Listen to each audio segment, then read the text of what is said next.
Olá, pessoal, tudo bem com vocês? Prontos para mais uma Cromatina Class? Espero que sim. Sejam todos bem-vindos. Já chama todo mundo para estar aqui conosco e não deixa de curtir esse vídeo, de encaminhar. Se esse conteúdo que eu produzo aqui para vocês faz sentido para a vida de vocês, para a vida acadêmica, para a vida profissional, não deixa de curtir, não deixa de compartilhar. Hoje nós vamos falar sobre ciclo circadiano e estresse oxidativo, um tema que a gente já comentou aqui o ano passado em alguma Cromatina Class, mas eu quis trazer esse tema novamente porque tem artigo fresquinho que foi publicado e eu quero compartilhar muito com vocês. Não se esqueçam que todo esse conteúdo vai ficar disponível para quem assina o nosso canal.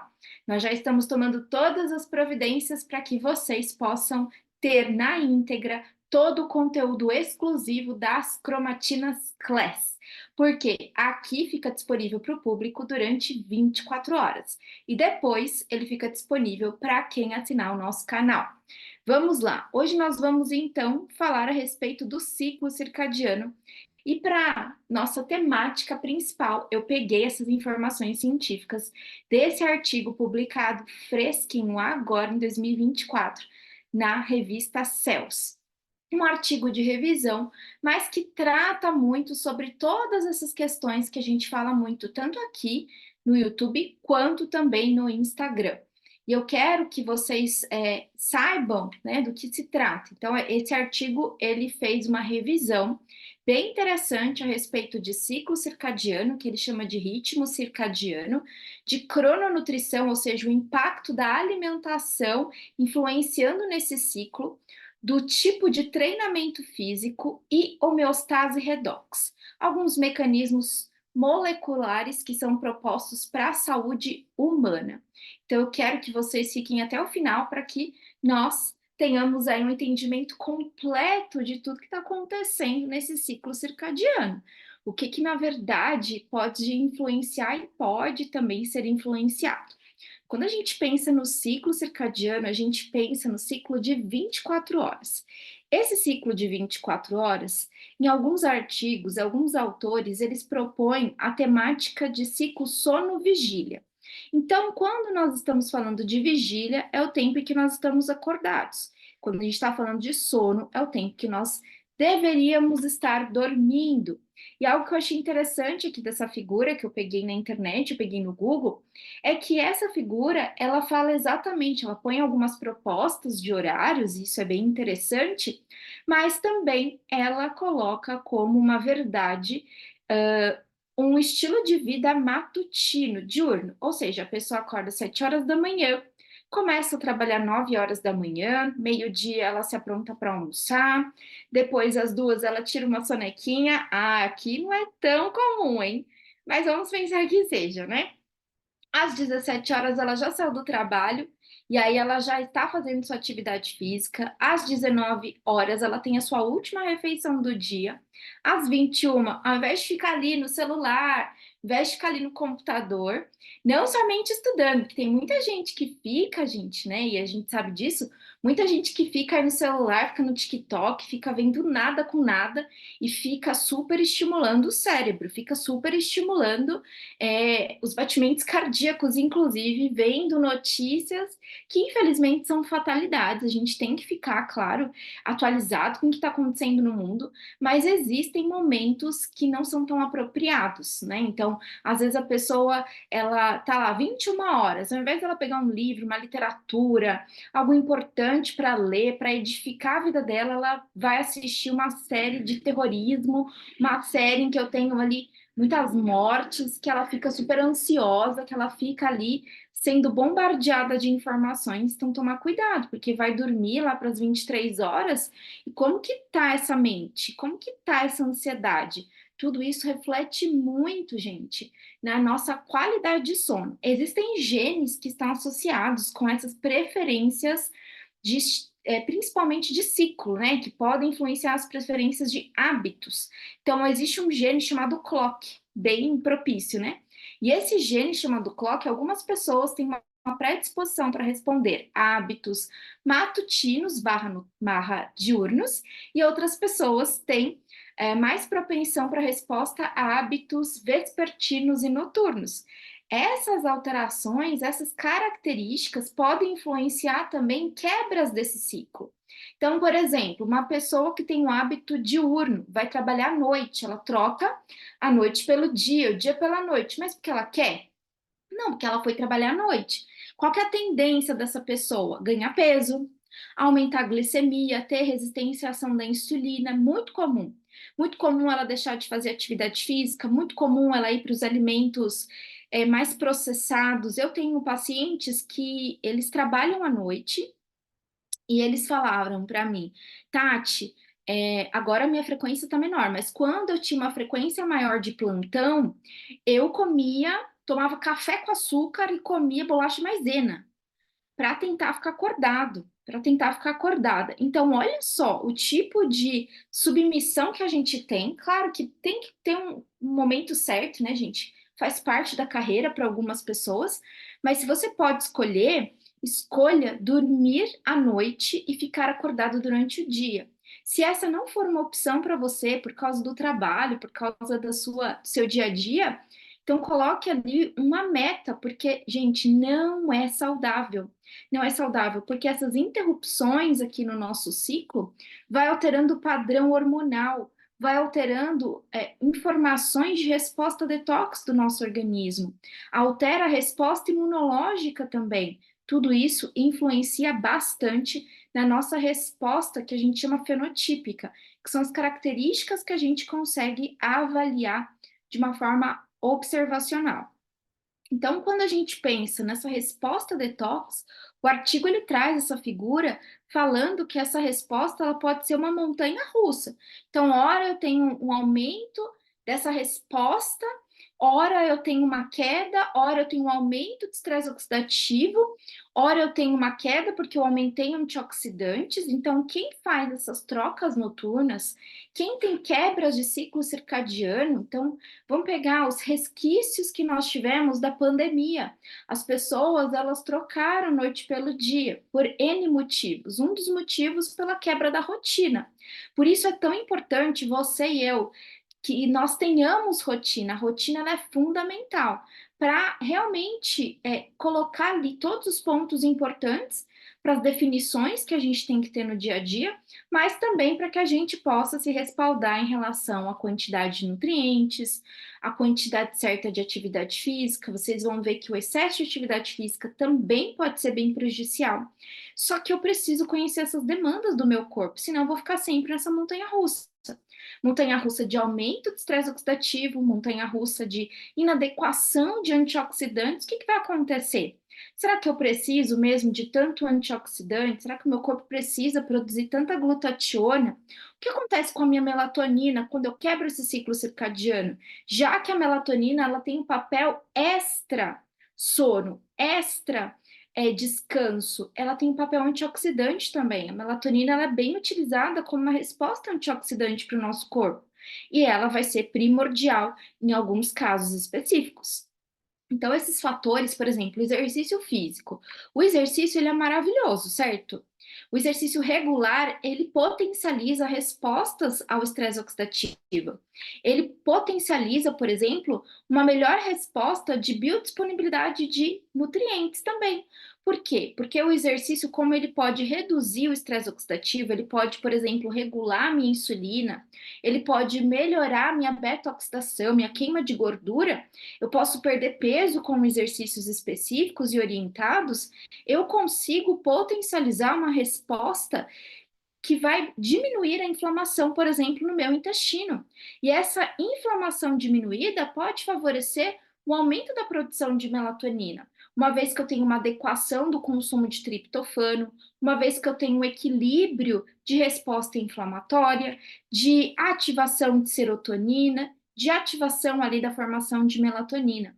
Ao passo que o excesso de exercício, exercícios extenuantes, exercícios sem nenhum tipo de parada ali para a gente ter um descanso, esse excesso de exercício, ele vai ser muito importante porque isso sobrecarrega o nosso corpo.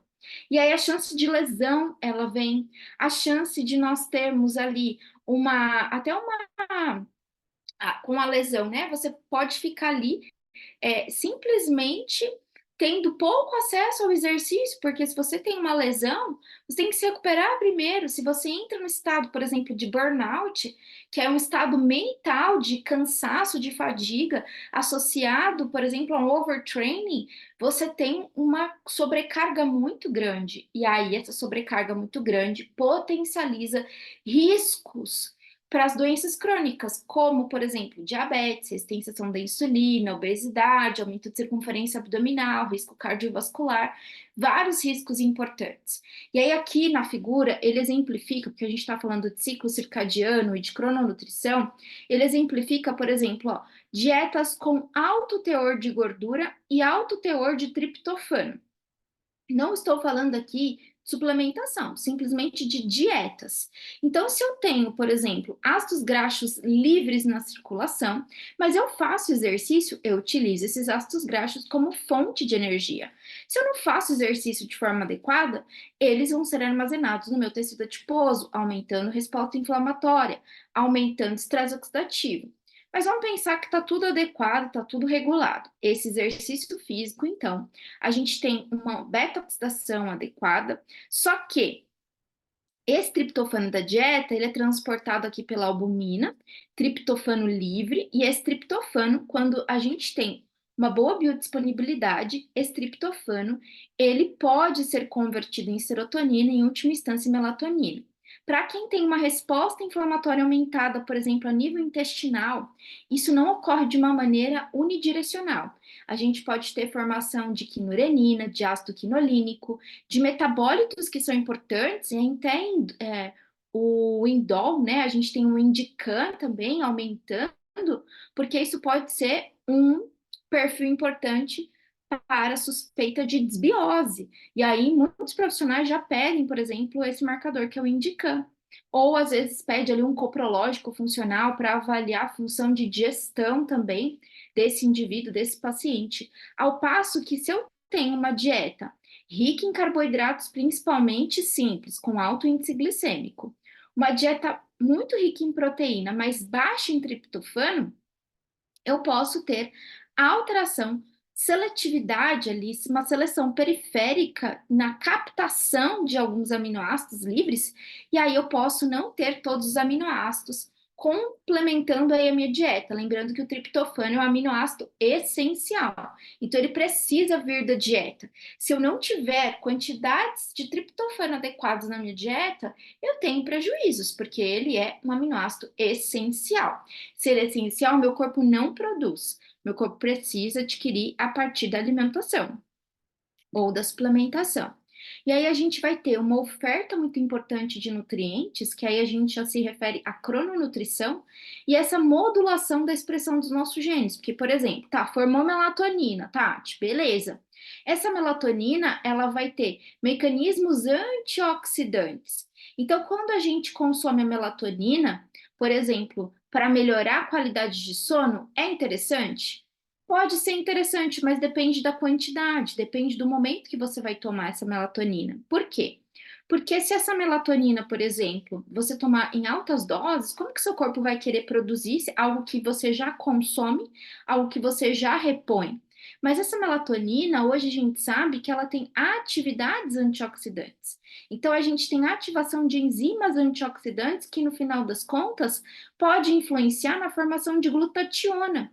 Então, pensa naquela pessoa estressada, pensa naquela pessoa que trocou o dia pela noite, pensa naquela pessoa que está ganhando peso, pensa naquela pessoa com resistência da insulina, ou ainda aquela pessoa que pode apresentar, por exemplo, um estresse porque ela está cansada, porque ela não tirou férias, ou um estresse nutricional, porque ela não tem uma quantidade adequada de vitamina E, que são os tocoferóis, de vitamina C, que são o ácido ascórbico, e ela não tem uma quantidade suficiente também, por exemplo, de nutrientes para promoção das enzimas, sódio como manganês, cobre, zinco, né? Essa da mitocôndria é só manganês. As outras têm cobre e zinco também. Catalase, tão importante na resposta, por exemplo, de ferro. E para a formação da síntese de glutationa, o que que a gente precisa? A gente precisa de cisteína, por exemplo, a gente precisa de glicina, a gente precisa de glutamina. Então, eu preciso de aminoácidos. Uma dieta pobre em aminoácidos, uma dieta pobre em proteínas, ela não me dá a quantidade adequada para a formação de glutationa. E aí, mas Tati, existe a glutationa que eu posso suplementar. Tem a lipossomal, mas eu também posso pedir lá para o médico, ou eu sou médico, vou lá e faço uma venosa, uma glutationa venosa. Ok, mas vamos pensar no hábito, né? Aquilo que está à disposição da pessoa, que ela pode fazer daqui a pouco. Ela pode consumir. Ela pode simplesmente, e algo que é bem interessante, tá? Eu gosto muito, aminoácidos essenciais isolados. Às vezes a pessoa ela está passando por algum momento da vida dela com alguma restrição alimentar. Por que ela não pode colocar, por exemplo, aminoácidos isolados para que ela possa ter um bom desempenho, para que ela possa ter uma melhora dessa qualidade de vida, uma melhora dessa resposta? Porque isso daqui, gente, está acontecendo com todo mundo. E lembrando, tá? Puxando a sardinha agora para a genética, lembrando que a gente tem polimorfismos genéticos que estão aqui sendo bem ativados. E esses polimorfismos genéticos, eles influenciam bastante nessa cascata, nessa resposta, que é uma resposta antioxidante, uma resposta que vai favorecer bastante também uma promoção de qualidade de vida, uma promoção também para que ele possa se defender, para o corpo dele se defender. E aí, isso, gente, é fundamental para que essa resposta ela se mantenha a longo prazo. E eu preciso de nutrientes. Sem vitaminas adequadas, sem nutrientes adequados para fazer essa reposição, eu tenho essa dificuldade. E aí, isso vai sendo sobrecarregado com o passar do tempo. E aí, à medida em que eu tenho uma sobrecarga em cima de sobrecarga, sem fazer essa modulação de estresse oxidativo, eu vou aumentando fadiga, eu aumento, por exemplo, radicais livres. Esses radicais livres em excesso aumenta risco oncológico, aumenta risco para doenças cardiovasculares, né? Então eu começo a oxidar LDL, oxidação de lipídios, então favorece muitas outras complicações, principalmente se a pessoa já tem uma alteração genética ali relevante, certo? Bom, convite para vocês. Querem se aprofundar nesse tema, em outros temas também? Então, gente, convido vocês para participar do nosso Nutrigenômica Day, que vai acontecer agora, sábado, dia 24 de fevereiro. Nosso Nutrigenômica Day vai ser das 9 às 17 horas. Vai ser online, pelo Zoom, vai ficar gravado para você que não puder assistir no ao vivo ou perder alguma fala, enfim, algum conteúdo ali, não consegui tomar nota, o bom é que fica tudo gravado por 3 meses. Nós vamos falar sobre nutrigenômica. Vou contextualizar para vocês sobre nutrigenômica, falar sobre como os nutrientes e compostos bioativos podem atuar no nosso genoma, como as gorduras, como os lipídios, os ácidos graxos podem atuar na modulação da expressão dos nossos genes, como a inflamação também atua. A gente fala muito de inflamação, mas o que é essa inflamação do ponto de vista genético? Quais são os nutrientes que podem atuar nessa inflamação? Sistemas antioxidantes. Atualmente eu estudei bastante sobre o ferro, a gente vai falar sobre a função do ferro nessa resposta antioxidante. Qual o papel desse ferro? Será que ferro demais também é muito antioxidante ou será que é pró-oxidativo? A gente vai falar. Expressão gênica, nutrientes importantes para a mitocôndria, expressão gênica. Vai estar repleto de expressão gênica, de compostos bioativos, e eu espero muito você. Se você está com vontade de participar, não perde essa oportunidade, escaneia aqui o QR Code. Eu vou deixar também, tem um link lá no meu Instagram falando a respeito de como você consegue fazer a sua inscrição, mas não deixe para amanhã o que você pode fazer hoje em benefício da sua saúde, em benefício da saúde dos seus pacientes. Galera, queria muito agradecer a participação de vocês. Hoje a nossa Cromatina Class finalmente aqui estreando no formato, né, online, não presencial, porém, né, aqui com vocês. Mas queria muito agradecer e já encaminha para o maior número de pessoas que vocês conhecem. E já coloca aí também seus comentários, o que você está achando que essa Cromatina Class, a partir de agora, ela vai ter esse formato. mais rápido, mais fast, entregando bastante qualidade para vocês e, claro, tendo material aqui para discutir a respeito de conteúdos científicos e que a gente possa fazer essas trocas sempre que possível. Um grande abraço para vocês, fiquem com Deus, uma ótima semana e até a próxima Cromatina Class. Tchau, tchau!